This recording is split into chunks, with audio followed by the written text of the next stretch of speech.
ने पता नहीं सिगरेट पी और क्या कुछ किया, तो पापा ने उनको पैसे दे दिए 11,500 रुपये। तो वो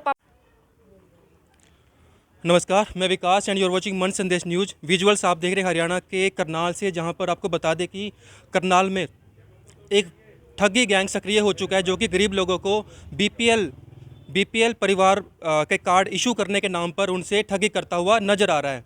आपसे अपील है, जो भी लोग इस वीडियो को देख रहे हैं, साथ साथ इस वीडियो को शेयर भी कर दें, ताकि करनाल के गरीब लोग इस ठगी का शिकार ना हो। आपको दिखा देते हैं, हम मिला देते हैं जो लोग इस ठगी का शिकार हुए। आइए हमारे साथ।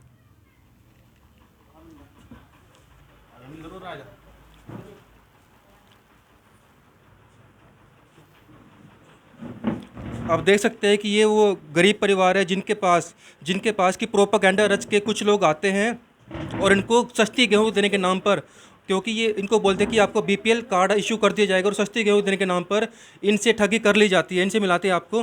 सर नमस्कार। नमस्कार सर जी। बताएं, सर क्या हुआ आपके साथ? सर ऐसे है जी, शुक्रवार की बात है, 11 बजे की। मेरे पास हाईवे पे 2 आदमी मिलते हैं। वो कहते हैं जी अंकल जी नमस्ते।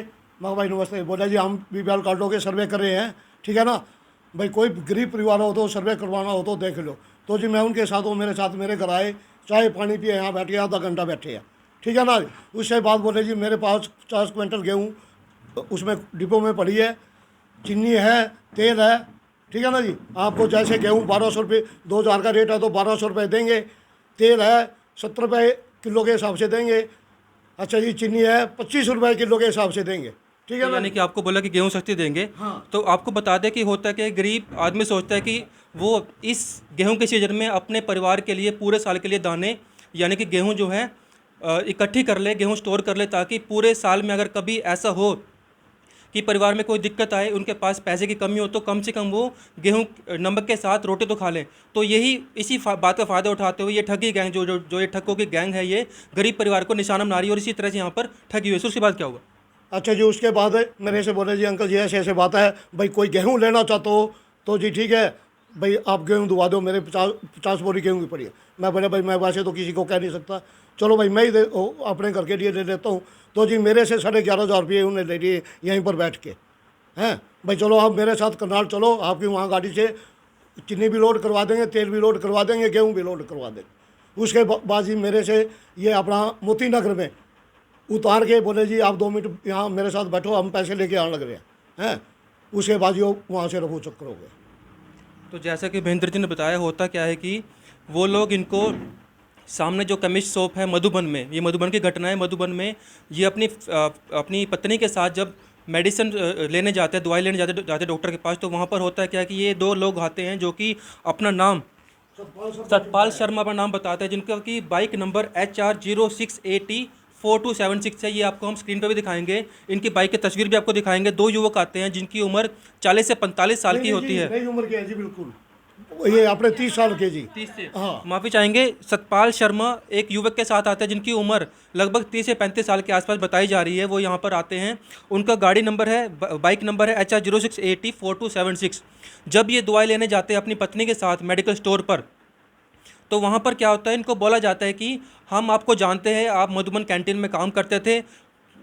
थोड़ी बहुत जान पहचान जो पूछते हैं आस पड़ोस में बनाने की कोशिश करते हैं, फिर बोलते हैं कि हम लोग सर्वे कर रहे हैं बीपीएल परिवारों को, जिनके घर नीचे हैं, गली से नीचे जिनके घर पड़ गए हैं, जो गरीब हैं, उनको हम सस्ते रेट पर, सस्ती दरों पर, लगभग 1100 से 1200 रुपये क्विंटल की दर पर गेहूं उपलब्ध कराएंगे, क्योंकि हमारे पास डिपो की 50 से 60 क्विंटल गेहूं स्टॉक में बची है, वो हम आपको देंगे। और उसके बाद होता क्या है कि यहाँ पर ठगी कर ली जाती है। और इससे पहले भी 3 से 4 लोकेशन पर करनाल में ही जाकर ये लोग ठगी कर चुके हैं। लेकिन गनीमत ये रही कि महेंद्र जी की जान बच जाती है, लेकिन पैसा इनका जो है चला जाता है। उसके बाद हम बताएंगे कि इनके साथ कैसे क्या हुआ, पैसे कहाँ से उन्होंने इकट्ठे किए, क्योंकि पूरी गली के जो भी गरीब लोग यहाँ पे थे, इस गली में काफ़ी गरीब लोग रहते हैं, वो लोग यहाँ पर आते हैं, अपने पैसे इकट्ठे करते हैं और इनको देते हैं कि ये जाकर गेहूँ लेके आए। उसके बाद सर बताएं क्या हुआ जब आप उनके साथ गेहूँ लेने जाते हैं? हाँ जी, वो बोले जी हमारी वहाँ मेरे से बोले भी मैं पर्ची कटवा के आता हूँ, आप अंकल जी एक लड़का वहाँ उतारे, उसने भाई पर्ची कटवा ले, मैं इसको पैसे लेके आता हूँ।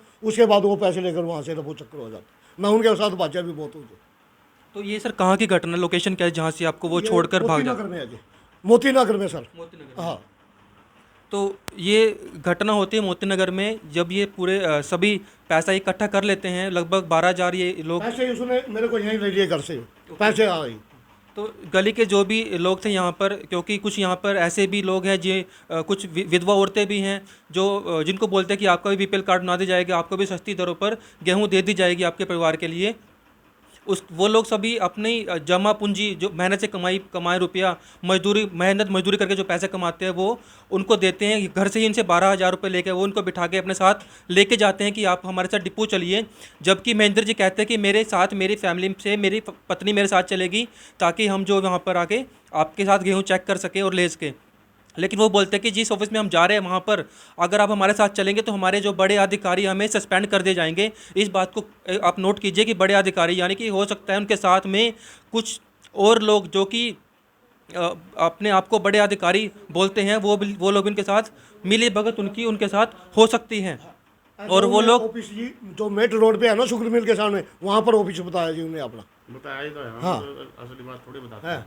तो सतपाल शर्मा जी बताते हैं कि मेरा ऑफिस शुगर मिल के पास है, वो बताते हैं। और उनको फिर मोती नगर में, जहाँ पर राज पैलेस के पास ही एक स्पेयर पार्ट की शॉप है, एक तो इंडिविजुअल उस बाइक से उतरकर वहाँ से किसी बहाने से चला जाता है, दूसरा जो बचता है बाइक पर महेंद्र जी के साथ, वो भी कुछ दूर जाकर उनको उतारता है, बोलता है कि मैं ज़रा यहाँ पर एक दुकान पे 5,000 रुपये दे के आता हूँ, और वो भी उनको उतार के भाग जाते हैं। जब वो बुजुर्ग जो महेंद्र जी उनके पीछे भागने की कोशिश करते हैं, पकड़ने की कोशिश करते हैं, लेकिन वो नाकामयाब होते हैं। उसके बाद ये लोग जाकर पुलिस में भी कंप्लेंट देते हैं, वहाँ भी इनकी अभी तक कोई सुनवाई नहीं होती। पुलिस डिपार्टमेंट इनको बोलता है कि आप जाकर गाड़ी का नंबर लेके आइए, किस गाड़ी पे वो आए थे, उनकी कुछ पहचान लेके तभी हम लोग कार्रवाई करेंगे। लेकिन आपको बता दें कि ये जो गरीब परिवार है, ये कहाँ से इन्वेस्टिगेशन करेगा? इन्वेस्टिगेशन करना तो प्रशासन का काम है, पुलिस का काम है। वो लोग इन्वेस्टिगेट करके इनको न्याय दिलवाएंगे। हमारे साथ यहाँ पर गली के कुछ और लोग मौजूद हैं, अशोक विहार के कुछ और लोग मौजूद हैं, उनसे भी बात करना चाहेंगे। सर, आप क्या कहना चाहेंगे? आपका नाम क्या है सर? जी, मेरा नाम रविंद्र कुमार है। सर, आपके साथ भी ठगी हुई है सर यहाँ पर इनके साथ मिलके? हाँ, इनके साथ मिलके ये हमारे पड़ोसियों की ठगी हुई है। इन पालेराम जी के यहाँ इनकी ठगी हुई है, तो इन सरदार जी की ठगी हुई है हमारे साथ तो मिलके। कितने परिवार के साथ यहाँ पे ठगी हुई है? 4-5 परिवार के साथ ठगी हुई है जी। तो करीब 4 से 5 परिवारों के साथ यहाँ। पापा से बोले कि हम बीपीएल के कार्ड बना देंगे, तेल दे देंगे और चीनी दे देंगे। ऐसे बातों में उन्होंने फुसला लिया और उन्होंने अपना फ़ोन नंबर दिया। हमने उनके पास कॉल की तो उनका फ़ोन नहीं लग रहा था, तो उन्होंने एकदम पता नहीं फ़ोन में से क्या निकाला और कॉल जाने लगी उनके पास। तो उन्होंने पता नहीं सिगरेट पी और क्या कुछ किया, तो पापा ने उनको पैसे दे दिए 11,500 रुपये। तो वो पापा को साथ में लेके चले गए अपने, और साथ में मैंने मम्मी को बोला कि मम्मी कहीं कुछ करना दे, अभी जान पहचान के है भी कि नहीं। मम्मी मुझे बोली ऐसी कोई बात नहीं है। तो ये हादसा हुआ। हम यही चाहेंगे कि किसी के साथ ये सब कुछ ना हो पाए और सख्त से सख्त कार्रवाई की जाए। पर ठगी हुई है परिवार की महिलाएं हमारे साथ मौजूद है, जो भी जिन्होंने की मेहनत मजदूरी करके पैसे कमाए, उनके पैसे की साल भर की कमाई जो है छिन जाती है। और उसके बाद देख सकते हैं इनकी तबीयत भी ख़राब हो जाती है, इतनी टेंशन इनको हो जाती है, क्योंकि साल भर की कमाई इनकी थी, जिससे कि वो लोग गेहूं दाने परचेज करके अपने परिवार का गुजारा करने वाले थे। यहाँ से हमारे साथ माता जी मौजूद हैं। नमस्कार माता जी। माता जी, आपका नाम क्या है? बीना देवी। माता जी हमारे साथ ही बीना देवी जी, जिन्होंने पैसे दिए थे, इनके भी पैसे चले गए हैं। क्या कहना चाहिए माता जी? क्या उम्मीद करते हैं आपकी इस तरह के जो ठगी करते हैं लोग उन पे गिरफ्तार किया जाए, हमारे साथ न्याय होए, यही चाहती हूँ। मैं तो पेंशन लेती थी, मैं पेंशन की मैंने उनको दे दी हैं, सारे महीने क्या खाएंगे। तो आपको कौन सी पेंशन मिलती है माता जी? नहीं, नौकरी पे थे, उनकी पेंशन मिलती है मेरे को। तो ये माता जी हमारे साथ है, जिनको कि पेंशन मिलती थी, साल भर की पेंशन इन्होंने अपनी दे दी उनको, कि मेरे जो मुझे है सस्ती दरों पे गेहूँ मिल जाएगी, मैं अपने परिवार का गुजारा कर पाऊँगी। लेकिन आप देख सकते हैं उसके बाद होता है क्या, ठग इनके साथ हो जाती है और इनकी हालत भी बहुत ख़राब हो चुकी है इतनी टेंशन में। और साथ ही साथ प्रशासन भी सहयोग नहीं कर पा रहा है। जब पुलिस के पास ये लोग जाते हैं एफआईआर दर्ज कराने, जब पुलिस के पास ये लोग जाते हैं, तो होता क्या है कि वो लोग बोलते हैं कि आप गाड़ी नंबर लेके आइए, जिन लोगों ने आपके साथ ठगी की है उनकी पहचान बताइए, तब हम लोग कार्रवाई करेंगे। तो क्या इन्वेस्टिगेशन करना भी, जिनके जो पीड़ित परिवार का काम तो इन्वेस्टिगेशन करना नहीं है, इन्वेस्टिगेशन करना काम है पुलिस का, जो कि इनको न्याय दिलाएगी। लेकिन आप देख सकते हैं कि गरीब परिवार को न्याय नहीं मिल रहा है। अगर यही ठगी किसी बड़े परिवार के साथ होती तो वो अभी तक पुलिस और प्रशासन और जो बाकी बड़े मीडिया है करनाल के यहाँ पर आगे खड़े होते और इस परिवार को सपोर्ट करते। अपील करना चाहूँगा करनाल के बाकी मीडिया घरानों से और जो संस्थाएं हैं करनाल की, यहाँ पर आके इस परिवार को सपोर्ट किया जाए। आपको देख सकते हैं कि परिवार किस हालत में है, आपको दिखा रहे हैं हम लाइव विजुअल्स में परिवार किस हालत में है, कितने तंगे से परिवार गुजर रहा है। उसके बाद होता क्या है कि इनके साथ ठगी होती है। माता जी हमारे साथ मौजूद हैं। माता जी आपका नाम क्या है? अनीता जी। अनीता जी हमारे साथ मौजूद है। माता जी जो कि मेडिसिन लेने, जो कि दवाई लेने जाते हैं केमिस्ट के पास, वहीं पर वो लोग दो युवक आते हैं, जो कि सतपाल शर्मा अपना नाम बताता है और इनको बोलता है कि हम लोग आपको सस्ती दरों पर गेहूं देंगे, चीनी देंगे, अनाज देंगे। लेकिन होता क्या है, ठगी इनके साथ होती है। माता जी क्या बताना चाहेंगे कि आपके साथ क्या हुआ? जी मैं तो मान ये मेरे साथ थे, वहाँ अपना दवाई लेने दुकान में चली गई। ये इसको मिला, इससे बात बूत करी तो ये घर आ गया। मैं मेरे को छोड़ कर न बोला मैं इनको घर ले जाऊँ भाई, बीपीएल का ये नुका रहे भाई, जिस कोई बीपीएल का कार्ड बनवाना हो भाई मैं घर गुर दिखा दूँ यहाँ से। मेरे मारे मैं इनके साथ घर आके देखा तो ना अपना क्या हमारे पास तो गेहूँ भी सस्ते है, चीनी है, तेल है, सब सस्ती है, ले लो। फिर हमने कहीं जनी बुलाई जी, उनके साथ बात बूत करी, इकट्ठे कर कर अपना बकाएगा जी, अपना पैसे ले गए। तो जैसे कि हमने जो बातचीत की है परिवार के लोगों से और जो कुछ और जगह पे भी जो लोकेशन पे भी जो ठगी हुई है, उससे ये साबित होता है कि ये लोग परिवार की जो महिलाएं हैं उनसे पहले बातचीत करते हैं, उनको पहले बोलते हैं कि आपको हम सहयोग करेंगे। उसके बाद परिवार के जो बुजुर्ग लोग हैं या परिवार के जो भी जेंट्स हैं उनके थ्रू घर में घुसते हैं, घर की हालत देखते हैं। जब ये लोग उनको अपने पूरी तरह से अपने विश्वास में ले लेते हैं तो उसके बाद उनसे पैसे लेते हैं, बोलते हैं कि आप हमें कम पैसे दे दीजिए, बाकी हम आपकी उधार कर लेते हैं। और उनको अपने साथ लेके जाते हैं कि आपको हम दिलवा देते हैं गेहूँ सस्ते दामों पर, आप हमारे गोदाम में चलिए। लेकिन गोदाम में ले जाने के नाम पर रास्ते में ही उनके साथ जो है लूट की जाती है, उनसे पैसे छीन ले जाते हैं, उनके साथ मारपीट की जाती है और उनको रास्ते में छोड़ के वो लोग भाग जाते हैं। यही मामला यहाँ पर हुआ है, जो मधुबन थाने का मामला ये है। लेकिन मधुबन थाने की पुलिस ने अभी तक इस मामले में कोई भी कार्रवाई नहीं की है, ना ही इस मामले में किसी तरह का आश्वासन दिया है कि आपको हम सपोर्ट करेंगे और आपको हम जो भी लूट आपके साथ हुई है उसकी रिकवरी कराएंगे। यहाँ पर कुछ मोहल्ले की महिलाएं मौजूद हैं जिनके साथ भी ठगी हुई हैं, क्योंकि ये मोहल्ला लगभग गरीब लोग इस मोहल्ले में रहते हैं, सभी के साथ ठगी की गई है। माता जी आप क्या कहना चाहेंगे? जी ये तो ठगी आ, कोई किसी का कारोबार इन्ना वधिया नहीं, मेरा भी डंगरां दा ही काम आ, सारी दिहाड़ी डंगरां दा करूँ, फिर ठगी मार के ऐसे लै जाए तो फिर किस तरह करेंगे? नमस्कार माता जी, क्या कहना चाहिए? यही कह रहे थे भी आए और लूट कर लेकर चले गए हैं, कोई आमदनी का साधन नहीं है, कोई कुछ नहीं है, घर देख रहे हो कैसा है हैं। और ये कह कर नहीं यार महेंद्र तू तो घर का ही है, अपनी तो घर की बात है, उधार मैं तेरे को कणक ठुआ देता हूँ। यहाँ से बिठा कर लेके चला गया और वहाँ पर जाकर उतार के और इसके पैसे खोज के लेकर भाग गया। आपका नाम क्या माता जी? रोशनी। आप भी माता जी इसी कॉलोनी में रहते हैं?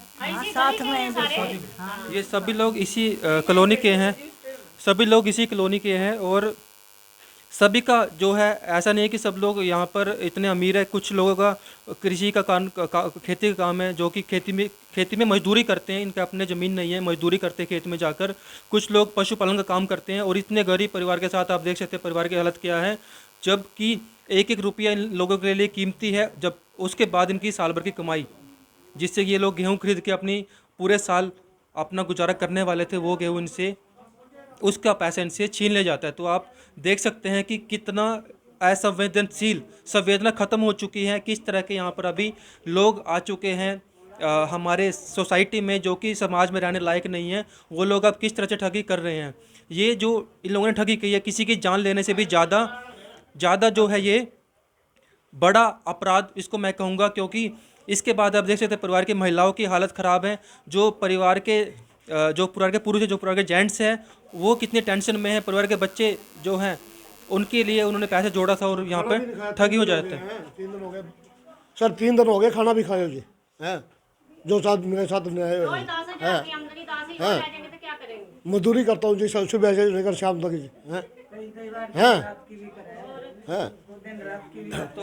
तो जो महेंद्र जी है ये मजदूरी करते हैं सुबह से लेकर शाम तक, कई बार ये ओवरनाइट भी काम करते हैं, रात को भी ओवर टाइम करते हैं ताकि अपने परिवार का गुजारा कर सकते हैं। और आप समझ सकते हैं कि इतना करने के बाद जब ये पैसा कमाते हैं, जो उनको थोड़ा बहुत पैसा मिलता है उसको भी ये समाज के दुश्मन लूट कर ले जाते हैं। और अब मैं क्या कहना चाहूँगा प्रशासन से, यही कहना चाहूँगा कि मैं वो आपके पास ये पीड़ित परिवार आता है कि इनको सहयोग कीजिए, लेकिन प्रशासन सुनने के बजाय इनको ही बोलता है कि आप जाइए इन्वेस्टिगेशन करिए, उनकी आइडेंटिटी लेके आइए कि जो लोग आपके साथ लूट करते हैं उनकी गाड़ी का नंबर, बाइक का नंबर लेके आइए, उनका एड्रेस लेके आइए, तब हम आपके साथ चलेंगे, उनको पकड़ेंगे, उनके साथ पूछताछ करेंगे। अगर ये इन लोगों के पास उनका एड्रेस होता, उनका एड्रेस इनके पास होता, उनकी आइडेंटिटी इनके पास होती, तो क्या ये लोग उनके पास जाके जो गली के लोग हैं, मोहल्ले के लोग इकट्ठे होकर वहाँ जाते और उनसे उन्हें पैसे वापस लेके आते? अगर इनके पास होता तो इनके पास नहीं है, उल्टा प्रशासन बोलता है कि आप जाइए उनकी आइडेंटिटी लेके आइए। तो मैं अपील करना चाहूँगा करनाल के पुलिस प्रशासन से, करनाल के एसपी गंगाराम पुणे जी से अपील करना चाहूँगा कि इस मामले को गंभीरता से लीजिए, क्योंकि ये पहली ठगी नहीं है करनाल में, इस तरह की 4 से 5 ठगी हो चुकी है और ऐसी हरियाणा में ना जाने हज़ारों ठगियाँ हो चुकी होंगी। और इस कोरोना के सीज़न में आपको पता है कि लोगों का रोज़गार ख़त्म हो चुका है, लोगों के पास रोज़गार नहीं है, सिर्फ मेहनत मजदूरी करके, जो अभी गेहूं का सीज़न है गेहूं काट के मेहनत मजदूरी करके लोग अपने लिए पैसे जोड़ रहे हैं और अपने परिवार के लिए रोटी कमा रहे हैं, लेकिन उसको भी छीन ले जाता है। तो अपील करना चाहूँगा करनाल के प्रशासन से कि इस मामले को गंभीरता से लेकर इस पर तुरंत एक्शन लिया जाए।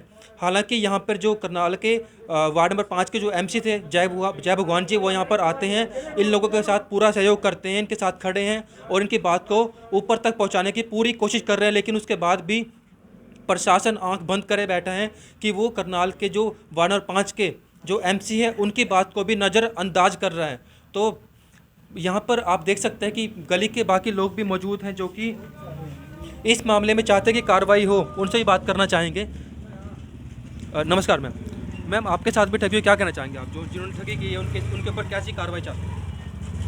कार्रवाई की तो यह अपना जो मर्जी आवा है, भी तो वही बात है, इनके पैसे आने चाहिए, हाँ कार्रवाई करनी चाहिए।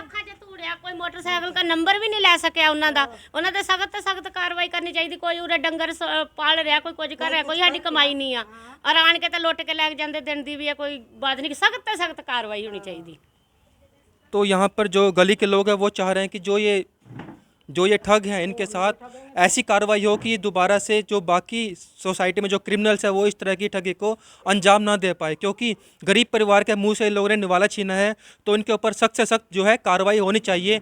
ऐसा नहीं कि इनको पकड़ के इनसे जो है इनको पकड़ने के बाद प्रशासन इस तरह के जो क्रिमिनल हैं उनको 2 या 3 महीने 6 महीने की कैद के बाद छोड़ दे, तो दोबारा से ये लोग, इनका हौसला बढ़ता है, फिर से ये लोग इसी तरह के क्राइम को अंजाम देते हैं। मैं भी खासकर से मन संदेश ब्यूरो करनाल आपसे अपील करता हूँ जितना हो सके इस वीडियो को शेयर कीजिए। धन्यवाद।